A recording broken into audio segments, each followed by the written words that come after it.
నారా లోకేష్ గారిని జాతీయ working president Telugu Desam పార్టీకి సంబంధించి వర్కింగ్ ప్రెసిడెంట్గా ఎన్నుకున్నారు. అంతవరకు సంతోషమే, అందరూ సంతోషించారు. ఆఖరికి డిప్యూటీ సీఎం పవన్ కళ్యాణ్ గారు కూడా విష్ చేశారు నారా లోకేష్ గారిని, అందరూ ఆనందించారు. కానీ కొంతమంది, ఓపెన్గా చెప్పేస్తున్నా, తెలుగుదేశం పార్టీకి సంబంధించిన వాళ్ళు కొంతమంది మాత్రం పవన్ కళ్యాణ్ గారిని ఉద్దేశించి పేరు చెప్తూ మాట్లాడారు. కానీ అటువంటి కరెక్టా అనే దాని మీద ఈరోజు మనం మాట్లాడుకోబోతున్నాం. మీ విజయాలకి కారణం ఎవరు, మీరు ఇప్పుడు పదవుల్లో ఉండటానికి కారణం ఎవరు అనేది ఒకసారి మనం పరిశీలించుకుంటే, మీకన్నా ఓడిపోయి ఉన్నారు చూసారా ప్రత్యర్థులు, వాళ్ళని అడగండి.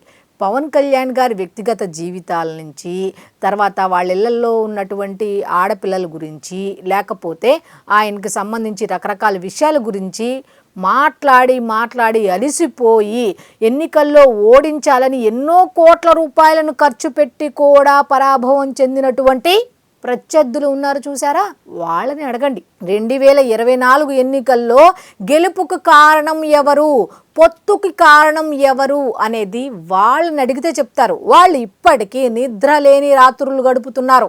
ఎవరి వల్ల? డిప్యూటీ సీఎం పవన్ కళ్యాణ్ వల్ల.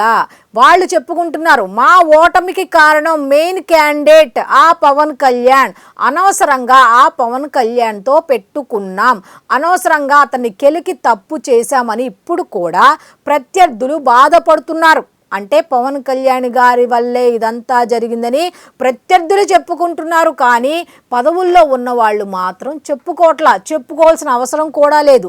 అలా అని చెప్పి మీరు విజయాన్ని సాధించిన ప్రతిసారి, మీరు పదవుల్లో ఏదైనా ఒక క్యాడర్ మీ స్థాయి పెరిగిన ప్రతిసారికి కూడా మీరు మీ పదవికి కారణం, మీ విజయానికి కారణం ఫలానా వ్యక్తి అని మీరు హైలైట్ చేయటం వల్ల ఎవరి మనోభావాలు దెబ్బతింటాయి అనేది ఒక్కసారి కూడా ఆ ఉన్నత పదవుల్లో ఉన్నటువంటి వాళ్ళు ఎందుకు ఆలోచించట్లేదు అనేదే ఇక్కడ మెయిన్ సమస్య.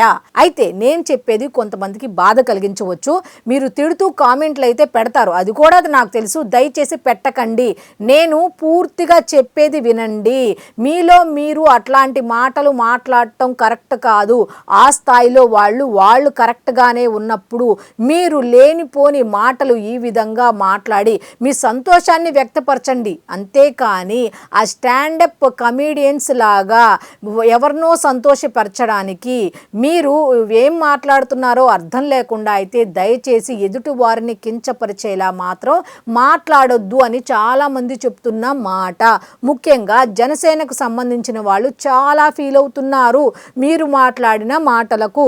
ఉదాహరణకి వాళ్ళ పేర్లైతే నేను చెప్పను, కానీ మంచి పదవిలో ఉన్న వాళ్ళే మాట్లాడారు. నిన్న హర్షం వ్యక్తం చేశారు లోకేష్ గారు వర్కింగ్ ప్రెసిడెంట్గా అయినందుకు, అందరూ సంతోషం వ్యక్తం చేశారు. అంతవరకే కానీ మా పదవికి కారణం, మా విజయానికి కారణం నారా లోకేష్ మాత్రమే అని అనటం కరెక్టా? ఒకసారి ఆలోచించుకోండి. ఆ మాట ఎవరికి వెళ్ళింది అనేది బాధపడ్డారు అన్నాను కదా. జన సైనికులు నిజంగానే బాధపడుతున్నారు. అరే పవన్ కళ్యాణ్ గారు ఇప్పటికీ కూడా అబ్జర్వ్ చేసుకోకుండా మీరనే మాటల వల్ల వాళ్ళు ఎవరిని అంటున్నారో తెలుసా? పవన్ కళ్యాణ్ గారిని అంటున్నారు. ఏమని? ఇంకా వీళ్ళందరూ వాళ్ళ విజయానికి కారణం వాళ్ళ నాయకులను చెప్పుకుంటున్నారు. ఇంకా కూడా మీరు కాపు కాస్తూనే ఉంటారా పవన్ కళ్యాణ్ గారు, మీలో చెన్నలోని రాదా పవన్ కళ్యాణ్ గారు అని పవన్ కళ్యాణ్ గారిని నిలదీస్తున్నారు. మీరు ఇటువంటి మాటలు మాట్లాడటం ఎంతవరకు? ఆల్రెడీ మీలో ఎప్పుడు చీలిక వస్తుందా అని ఎదుటి వ్యక్తులే ప్రత్యర్థులు ఎదురు చూస్తున్న సమయంలో మీరు ఈ విధంగా మాట్లాడటం కరెక్టా? ఒకసారి ఆలోచించుకోండి. పై స్థాయిలో ఉన్నటువంటి వాళ్ళే పోనీ చిన్న చితకా నాయకులు మాట్లాడారు అంటే పోన్లే, ఒక్కొక్కసారి అలా తడబడుతూ ఉంటారులే అనుకోవడానికి లేదు. పెద్ద నాయకులే మాట్లాడారు ఆ మాట. ఎంతవరకు కరెక్ట్? మీ విజయానికి కారణం ఎంతవరకు? కొంత లిమిట్ అనేది ఉంటుంది. మీరు అస్తమానం అదే మాట్లాడటం అనేది కరెక్ట్ కాదు కదా. వాళ్ళు ఏమంటున్నారు, ఎక్కడికి తీసుకెళ్తున్నారు? అస్తమానం పవన్ కళ్యాణ్ గారిని నిందించడమే పనా? ఇటు మీరు నిందించి ప్రత్యర్థులు నిందించి మీరు చేసే పనుల వల్ల సొంత జనసేన పార్టీలో వాళ్ళు కూడా నిందించడం అనేది ఎంత దారుణం. ఒకసారి మీరే ఆలోచించండి. ఇప్పుడు వీళ్ళు ఏమంటున్నారు? 15 సంవత్సరాలు అంటున్నారు. 15 సంవత్సరాలు మేము కలిసికట్టుగా ఉంటే ఆంధ్రప్రదేశ్ అభివృద్ధి చెందుతుంది అని వాళ్ళల్లో వాళ్ళకి ఒక ఒకటి రెండు విషయాల్లో విభేదాలు ఉన్నా సరే సర్దుకొని ముందుకు వెడుతున్నారు. మీరు మాత్రం అగ్నిలో ఆజ్యం ఎందుకు పోస్తున్నారు అనేదే ఇక్కడ ప్రశ్న. చంద్రబాబు నాయుడు గారిని అరెస్ట్ చేసినప్పుడు ఏ వ్యక్తి అయితే అక్కడికి వచ్చి భరోసా ఇచ్చారో అన్న విషయం ఎవరికి తెలుసు అంటే నారా లోకేష్ గారికి తెలుసు. ఆ సమయంలో ధైర్యం ఇచ్చిన వ్యక్తి ఎవరు అనేది నారా లోకేష్ గారికి తెలుసు. ఇంకో విషయం ఏంటంటే అక్కడ ఉండి భర్త జైలుకు వెళ్తే బాధపడుతున్నారు చూసావా, మనోవేదన అనుభవిస్తున్నారు చూసావా, నారా భువనేశ్వరి గారికి తెలుసు. అక్కడ భరోసా ఇచ్చింది ఎవరు, వాళ్ళ గెలుపుకి కారణం ఎవరు, చంద్రబాబు నాయుడు గారు ఇప్పుడు ఆనందంగా ఆరోగ్యంగా ఉండటానికి గల కారణం ఎవరు అనేది వాళ్ళిద్దరికీ తెలుసు. మిగతా వాళ్ళందరికీ తెలిసినా తెలియకపోయినా ఒక రకంగా చెప్పాలంటే వాస్తవం అనేది అందరికీ తెలుసు. కానీ మీరు మిమ్మల్ని హైలైట్ చేసుకోవడానికి ఎవరినో తక్కువ చేసి మాట్లాడటం అనేది కరెక్ట్ కాదు అంటూ ఈ సందర్భంగా చాలామంది చెప్తున్న మాట. ఎందుకు అంటే ఆల్రెడీ మీలో ఎప్పుడు గొడవలు మొదలైతే అప్పుడు ఎంటర్ అవుదామా అని చూస్తున్న వాళ్ళకి మీరు దారిస్తున్నట్టు లెక్క. ఒకసారి అబ్జర్వ్ చేసుకోండి.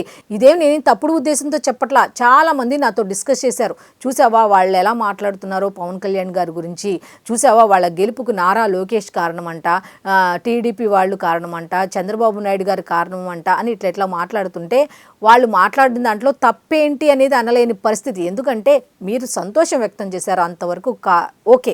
కానీ 2024 ఎన్నికల్లో గెలుపుకు మాత్రం మాదే పట్టుదల, మాదే కృషి, మా నాయకుడే అని మీరు అలా పర్టికులర్గా మెన్షన్ చేయటం వల్ల కొంతమంది ముఖ్యంగా జనసేన వాళ్ళైతే హర్ట్ అయినట్టుగా తెలుస్తోంది. దయచేసి ఇలాంటి మాటలు మాట్లాడి మీరు మీ స్థాయిని తక్కువ చేసుకోవటం కరెక్ట్ కాదు అనేది ఈరోజు ఈ కమ్ టు ద పాయింట్ కార్యక్రమం ద్వారా తెలియజేయాలనుకుంటున్నాను. తెలియజేశా. ఒకవేళ ఇది నేను చెప్పిన దాంట్లో మీరు కనుక వాస్తవాన్ని గ్రహించలేక తప్పుగా భావిస్తే మాత్రం నన్ను క్షమించండి. ఎందుకంటే వాస్తవం ఇదే. మీలో మీరు చీలికలు తెచ్చుకుంటున్నారు, అలా తెచ్చుకునే ప్రయత్నాలు చేయొద్దు అన్న ఉద్దేశంతో మాత్రమే ఈరోజు మన ఈ కమ్ టు ద పాయింట్ కార్యక్రమంలో ఈ పాయింట్ తీసుకురావటం జరిగింది. కాబట్టి వాస్తవాలు ఏంటి, ఎవరు గెలుపుకు ఎవరు కారణం అనేది కేంద్రంలో కూడా తెలుసు, గ్రౌండ్ లెవెల్లో ఉన్న ప్రజలకు కూడా తెలుసు. మరి మధ్యలో ఉన్న మీకు తెలియదా అంటే మీకు తెలుసు. కాకపోతే ఏంటంటే మీరు మిమ్మల్ని హైలైట్ చేసుకోవడం కోసం ఇలాంటి వ్యాఖ్యలు మీరు ఎవరి దృష్టిలోనో, నారా లోకేష్ గారి దృష్టిలోనో లేకపోతే చంద్రబాబు నాయుడు గారి దృష్టిలోనో పట్టానికి ఇలాంటి వ్యాఖ్యలు చేసి అగ్నిలో ఆజ్యం పొయ్యొద్దు అనేది అయితే ఈ సందర్భంగా జన సైనికులందరి తరపున నేనైతే చెప్పదలుచుకున్నాను. సో చూశారు కదా, ఈ వీడియో చివరి వరకు చూడండి. మీ అభిప్రాయాన్ని తప్పకుండా కామెంట్ రూపంలో తెలియచేయండి. సో